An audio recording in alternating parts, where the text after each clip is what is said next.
Hi everyone, today I am dictating transcription number 145 at the speed of 80 words per minute. 5 seconds.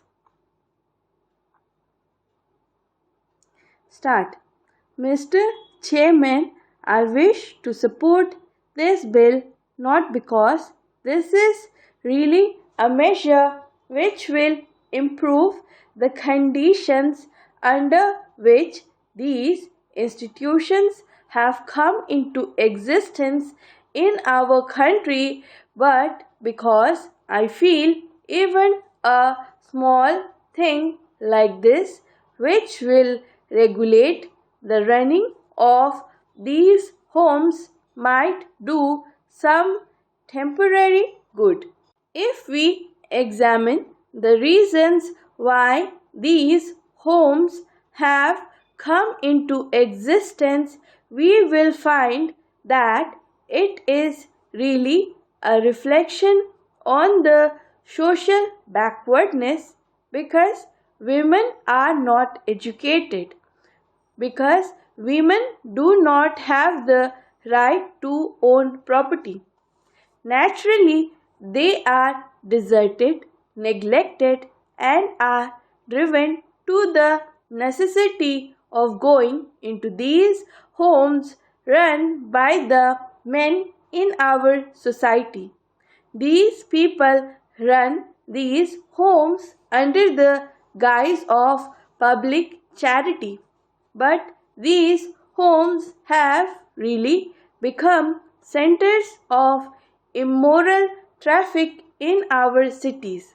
These institutions are not only not run by the state as they should be, but they are run by religious and semi-religious bodies, by the so-called public spirited men in our country, and as has been pointed out just now, it is stated in the report of the committee appointed by the Ministry of Welfare that they are even being financed by state funds and grants made by the Ministry of Welfare are used by such institutions for unethical purposes.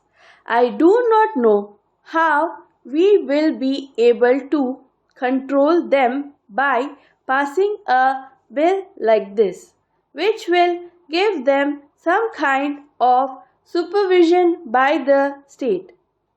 Sir, I was personally connected with an institution in Uttar Pradesh, and it was an institution which was run under the name of Mahila Ashram, and the entire committee in control of that Mahila Ashram consisted of some of the lawyers and doctors of the capital of Uttar Pradesh. The means by which they secured the finance to run this institution will prove on what basis this institution is running. For every month that an inmate spends in that home, the prospective husband will have to pay at the rate of so many rupees per month. The only idea of this institution is to get the inmates married, and once they are married, they do not keep a record of the marriage. They do not keep a record of what happens to the inmates after marriage. Everybody knows that they are taken to other provinces by the operating gangs. Sir, one of the institutions quoted in that report is worth mentioning here. The committee went to Gaya in Bihar and they found that these women were practically locked up as if they were prisoners in that house. And then they were asked as to how many of them would like to stay there.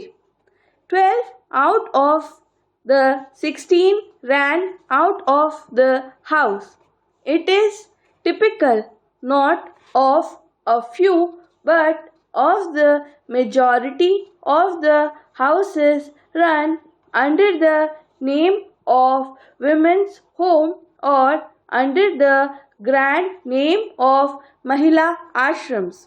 Only the other day in the Times of India, we read about a children's home run in Delhi with the financial aid of the Ministry of Welfare just to give a grant to an institution because it bears the name of women and children even when it is supervised by a visiting committee or visiting men does not really mean that we are solving the problem. Money can be wasted. In fact, in our country, lakhs and lakhs of rupees are wasted by giving indiscriminate grants to institutions which are either run by semi-religious or semi-social welfare bodies. And I think the government is not, if not private members should bring forward a bill which would be for the abolition of total suppression of these homes. The only way to suppress the mishandling of this problem is to suppress the homes. Another thing I want to point out is that these homes flourish in a large way in those areas where social customs have militated against women. We don't find these homes flourishing with such popularity or in such large numbers in other parts of India, say in Maharashtra or Madhya Pradesh or in the south, where women have a good deal of freedom and educational opportunities, where social customs don't militate against the status of women. Therefore, we should pay increasing attention not only to giving grants or to bringing out bills like this, but also to giving adequate, perhaps better opportunities for women to have education. It is not the woman who can stand on her own legs, goes there, or who is being exploited by these people. It is the weaker women, the women who are ignorant and who don't know what is right or wrong, that are being given false promises and are taken to these homes and then handled like goods by the exploiter. Therefore, I support this motion because there is nothing else to do, and I hope that the rule making powers will be exercised in such a way that the control of the government on these institutions might be